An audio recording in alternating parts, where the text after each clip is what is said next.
നമുക്ക് അഞ്ജുവിലേക്ക് ഒന്ന് പോയി വരണം. അഞ്ജുവും പൗരത്വ നിയമ ഭേദഗതിയുമായി ബന്ധപ്പെട്ടൊരു വാർത്ത പ്രേക്ഷകർക്ക് നൽകും. Anju, good morning. എന്താണ് പൗരത്വ നിയമ ഭേദഗതിയുമായി ബന്ധപ്പെട്ട് രാജ്ഭവനിലേക്ക് മാർച്ച് നടത്തിയ VT ബൽറാം അടക്കമുള്ളവർക്കെതിരെ കേസെടുത്തു എന്ന വാർത്ത വരുന്നുണ്ട്.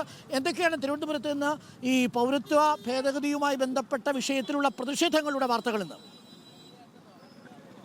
അരുൺ, ഈ CA വിജ്ഞാപനം ഇറങ്ങിയത് മുതൽ തന്നെ പ്രതിപക്ഷ സംഘടനകൾ നടത്തുന്ന പ്രതിഷേധങ്ങൾക്കെതിരെ വലിയ തരത്തിലുള്ള കേസുകളാണ് എടുക്കുന്നത്. അതായത് കഴിഞ്ഞ ദിവസം തന്നെ അത് കണ്ടതാണ്. കഴിഞ്ഞ ദിവസം നടത്തിയിട്ടുള്ള പ്രതിഷേധത്തിന്റെ ഭാഗമായി 124 പേർക്കെതിരെയായിരുന്നു കേസെടുത്തിട്ടുണ്ടായിരുന്നത്. അതും വെൽഫെയർ പാർട്ടിയും ഫെറ്റേണിറ്റി MSF പ്രവർത്തകർക്കെതിരെയാണ് ആ കേസ് എടുത്തിട്ടുണ്ടായിരുന്നത്. തിരുവനന്തപുരം മ്യൂസിയം പോലീസായിരുന്നു ആ കേസ് എടുത്തിട്ടുള്ളതെങ്കിൽ ഇന്ന് രാജ്ഭവനിലേക്ക് യൂത്ത് കോൺഗ്രസ് നടത്തിയ മാർച്ചിനെതിരെയും കേസെടുത്തിരിക്കുകയാണ്. KPCC vice president VT Balram അടക്കം 62 പേരെ പ്രതി ചേർത്തുകൊണ്ടാണ് കേസെടുത്തിരിക്കുന്നത്.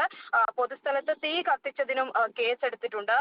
പ്രധാനമന്ത്രിയുടെ കോലം കത്തിച്ചതിനാണ് അത്തരത്തിലൊരു കേസെടുത്തിരിക്കുന്നത്. എന്തായാലും ഈ ഭരണ സംഘടനകൾ, അതായത് LDF സംഘടനകൾ നടത്തുന്ന പ്രതിഷേധങ്ങൾക്ക് കേസില്ലാതാവുകയും പ്രതിപക്ഷ സംഘടനകൾ അതിലെതിരെ പ്രതിഷേധം നടത്തുമ്പോൾ കേസെടുക്കുന്ന സ്ഥിതിവിശേഷവുമാണ് തലസ്ഥാനത്ത് കുറച്ചു ദിവസങ്ങളായി ഈ വിജ്ഞാപനം ഇറങ്ങിയതിനു ശേഷം കാണാൻ സാധിക്കുന്നത്. അരുൺ.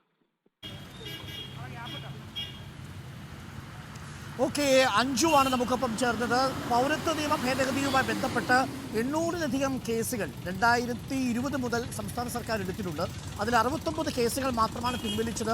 അതുകൊണ്ട് തന്നെ സംസ്ഥാന സർക്കാരിന് CAക്ക് അനുകൂലമായ നിലപാടാണ് എന്നതാണ് പ്രതിപക്ഷം ഉയർത്തുന്ന പ്രധാനപ്പെട്ട ആരോപണം. പക്ഷേ സർക്കാർ പറയുന്നത് അതിൽ ചെറിയ കേസുകളൊന്നും ഞങ്ങൾ എടുക്കുന്നില്ല, പക്ഷേ പൊതുമുതൽ നശിപ്പിക്കുന്ന അടക്കമുള്ള കേസുകൾ വരുമ്പോൾ എടുക്കാതിരിക്കാൻ കഴിയുന്നില്ല എന്ന ന്യായീകരണമാണ് അവർ മുന്നോട്ട് വയ്ക്കുന്നത്.